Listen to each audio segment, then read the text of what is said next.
ইডেনে খেলা হয়নি, কিন্তু পরের ম্যাচে কি খেলতে পারবেন মোহাম্মদ শামি, নাকি আবারও তারকা পেসারকে বসে থাকতে হবে বেঞ্চেই?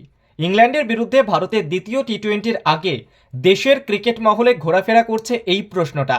শোনা যাচ্ছে ইডেনের উইনিং কম্বিনেশন ভাঙতে পারে ভারতীয় টিম ম্যানেজমেন্ট। 1 বছরেরও বেশি সময় পরে জাতীয় দলের সুযোগ পেয়েছিলেন, কিন্তু ইডেনে ভারত ইংল্যান্ড প্রথম টি-20 দলে রাখা হয়নি শামিকে। সূত্রের খবর, শামি নাকি পুরোপুরি ফিট নন, সে কারণেই তাকে এদিনের ম্যাচে দলে রাখা হয়নি। যদিও অনুশীলনে শামিকে প্রচণ্ড গতিতে পুরোদমে বোলিং করতে দেখা গিয়েছে। শামির হাঁটুতেও নাকি সামান্য ব্যথা রয়েছে, তার জন্য খুব সাবধানে চলাফেরাও করছেন তারকা পেসার। এহেন পরিস্থিতিতে সিরিজের তৃতীয় ম্যাচে কি ফিরবেন শামি? আগামী শনিবার চেন্নাইয়ে ফের খেলতে নামবে ভারত ইংল্যান্ড। একাধিক প্রতিবেদন সূত্রে খবর, সেখানে হয়তো পরিবর্তন করা হবে প্রথম একাদশ। ইডেনে রবি বিষ্ণয়কে দলে রাখা হলেও তিনি কোনো উইকেটই পাননি। অন্যদিকে দ্বিতীয় পেসার হিসেবে ভরসা রাখা হয়েছিল হার্দিক পান্ডিয়ার ওপর, কিন্তু 4 ওভারে 42 রান দেন। তাই চেন্নাইয়ে হয়তো বিষ্ণয়কে বসানো হতে পারে, পরিবর্তে শামিকে খেলানো হতে পারে। উল্লেখ্য, 2023 বিশ্বকাপ সেমিফাইনালের পর আর আন্তর্জাতিক ক্রিকেটে খেলতে পারেননি শামি। চ্যাম্পিয়ন্স ট্রফির আগে তিনি যেন ম্যাচ প্র্যাকটিস পান, সেই জন্যই তাকে দলে রাখা হয়েছে ইংল্যান্ডের বিরুদ্ধে টি-20 সিরিজে।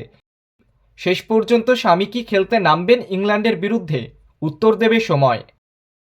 দল ভালো পারফর্ম করতে পারছে না, চেন্নাই এফসির বিরুদ্ধেও ড্র করেছে, তাতে কি দলের খেলোয়াড়দের ওপর থেকে ভরসা হারাচ্ছেন না কোচ হোসে মলিনা?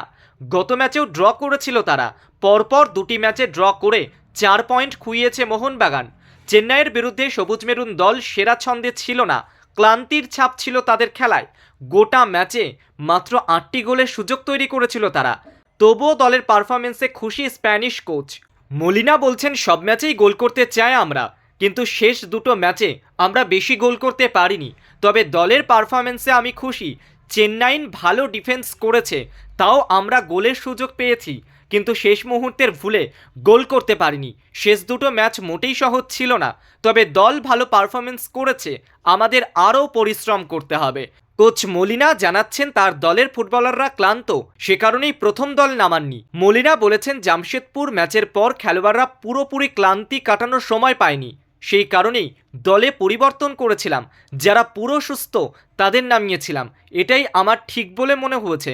প্রথমার্ধে বিপক্ষকে আমরা সেভাবে খেলতেই দিইনি, গোলের সুযোগ হাতছাড়া করার জন্য পয়েন্ট খোয়ালেন তারা, তা স্বীকার করে নিয়েছেন মলিনা। বলছেন, প্রতিপক্ষের চেয়ে সব দিক থেকে এগিয়েছিলাম। ম্যাচের শেষ দিকে আমাদের প্রথম দলের খেলোয়াড়দের নামায় এবং গোলের সুযোগও পায়, কিন্তু ওরা গোল করতে পারেনি। চেন্নাইন শক্তিশালী দল, আগ্রাসী ফুটবল খেলে, তবে আমরা 3 পয়েন্টের জন্যই খেলতে নেমেছিলাম। দলের ভূয়সী প্রশংসা করছেন কোচ মলিনা।